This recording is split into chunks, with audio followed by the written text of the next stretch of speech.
Hello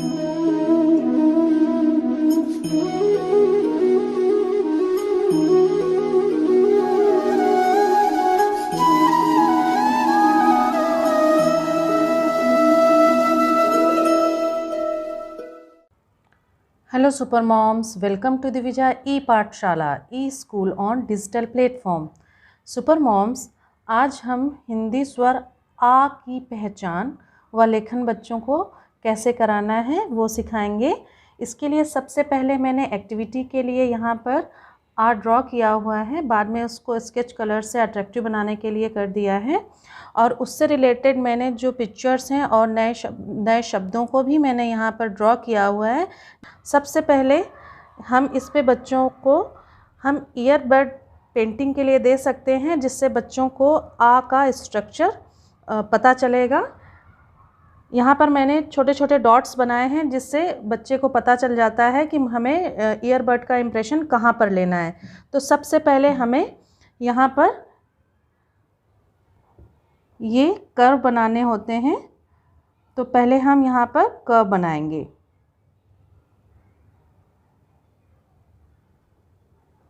आ से आम।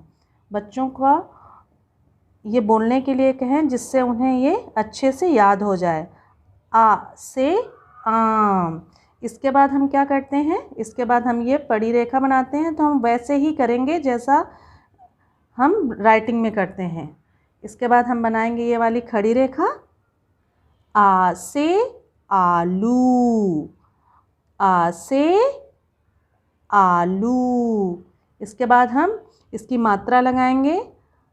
आ से आम। आ से आलू। और हम इसके बाद यहाँ पर स्लीपिंग लाइन में ईयरबड इम्प्रेशन लेंगे, और आ का जो फॉर्मेशन होता है, लिखने का तरीका होता है, वो बिल्कुल ऐसा ही होता है। अब हम बच्चों को इसकी रीडिंग कराएंगे। उसके लिए हम रीडिंग फिंगर ही इंट्रोड्यूस करेंगे। आ से आम। आ से आलू। आ से आग। और कलर करने के दौरान भी हम बच्चों को बोलते रहेंगे कि आपको बोलना है आ से आम। अगर ये बच्चे अच्छे से लर्न कर लेंगे तो इसके बाद जो हमारी कार्यपत्रिकाएं हैं उसमें वो बच्चों के लिए काफ़ी हेल्पफुल रहेंगी, और वो कार्यपत्रिकाओं को बहुत अच्छे से कर पाएंगे। आ से आम। आ से आलू। आ से आग। सुपर मॉम, ओरल इंट्रोडक्शन के बाद में जब हम एक्टिविटी और बच्चों को पिक्चर रीडिंग करा देते हैं, उसके बाद हम राइटिंग के ऊपर फोकस करते हैं।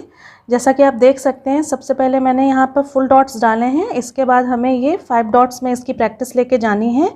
तो इसके लिए आपको 5 लाइन्स की नोटबुक ही यूज़ करनी है, जिससे बच्चों की राइटिंग करने में बहुत ईजी होती है और उनका जो हैंड राइटिंग है वो भी बहुत अच्छी आती है। तो इसके लिए सबसे पहले बच्चों को बताएं कि अपनी पेंसिल उनको यहाँ पर रखनी है। इसके बाद धीरे धीरे पेंसिल को मूव करते हुए यहाँ पर हमें दूसरी जो ब्लू लाइन है उस पर लानी है, एक लूप कर्व बनाते हुए। इसके बाद हम एक कर्व बनाते हुए नीचे वाली ब्लू लाइन को टच करेंगे, और इसके बाद हम ऊपर आएंगे और हम दूसरी ब्लू लाइन को टच करेंगे।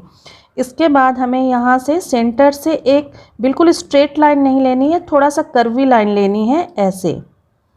और फिर हम यहाँ पर एक स्टैंडिंग लाइन ऐसे बनाएंगे और दूसरी स्टैंडिंग लाइन बनाकर फिर हम यहाँ पर पड़ी रेखा या स्लीपिंग लाइन बनाएंगे।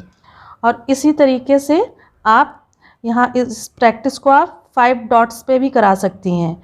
बच्चों को सबसे पहले फर्स्ट डॉट जो है यहाँ पर उस पर पेंसिल रखने के लिए कहें, और पहली ब्लू लाइन वाले डॉट को टच करते हुए कर्व बनाते हुए दूसरी ब्लू लाइन के डॉट को ऐसे टच करना है।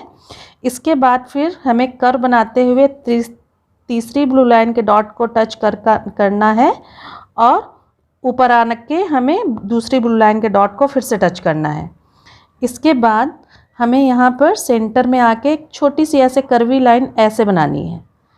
आप बच्चे को ऐसे बता सकती हैं कि यहाँ पर ब्लू लाइन में टच करना है, छोटी सी कर्वी लाइन बना के स्लीपिंग लाइन बना के ऐसे यहाँ पर टच करना है।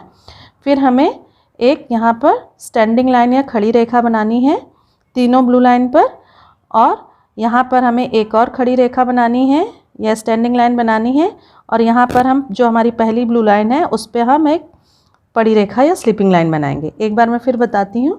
और इसका डॉट्स डालने का तरीका भी बहुत आसान है। पहले आप ये 3 डॉट्स डाल लीजिए एक सीध में। इसके बाद आप यहाँ पर एक स्लैंटिंग लाइन लेते हुए दूसरी ब्लू लाइन पे डॉट डालिए और फिर एक डॉट सेंटर पे कर दीजिए। तो बच्चों को बिल्कुल आइडिया हो जाएगा कि उनको पेंसिल कहाँ पर रखनी है और कैसे मूव करनी है, जो उनकी हैंड राइटिंग को इम्प्रूव करने के लिए बहुत ही बेनिफिशियल होगा। सबसे पहले बच्चों को कहें कि अपनी पेंसिल यहाँ पर रखनी है और एक कर्व बनाते हुए पहली ब्लू लाइन के डॉट को टच करना है और दूसरी ब्लू लाइन के डॉट को टच करते हुए नीचे आना है।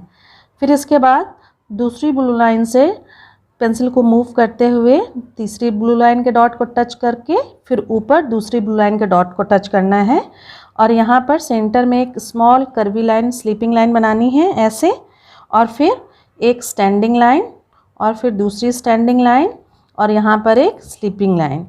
तो जब इस तरीके से आप बच्चों को कॉपी प्रिपेयर करके और डॉट्स के थ्रू उनकी प्रैक्टिस कराएंगे तो हिंदी लेखन उनके लिए बहुत ही ईजी हो जाएगा। तो सुपर मॉम्स, आज हमने बच्चों को आ की प्रैक्टिस कराई, जिसे हम बड़ा आ भी कहते हैं, और बच्चों को आप छोटा आ यानी कि अ और आ इसकी बोलने की भी प्रैक्टिस कराएं। तो उसकी हम प्रैक्टिस कैसे करा सकते हैं? अ आ। जैसे कि हम छोटा आ को कह सकते हैं छोटा आ आ। हम उसको कहते हैं छोटा आ और इसको हम कह देते हैं बड़ा आ, और उनका साउंड होता है आ। So super moms, I hope कि हिंदी सिखाने का ये तरीका आपको आसान लगा होगा और बच्चे इजीली गुड हैंड राइटिंग के साथ और इन स्वरों की पहचान अच्छे से कर पाएंगे और अच्छे से सीखेंगे। तो मिलते हैं नेक्स्ट वीडियो में एक नए स्वर के साथ। बाय।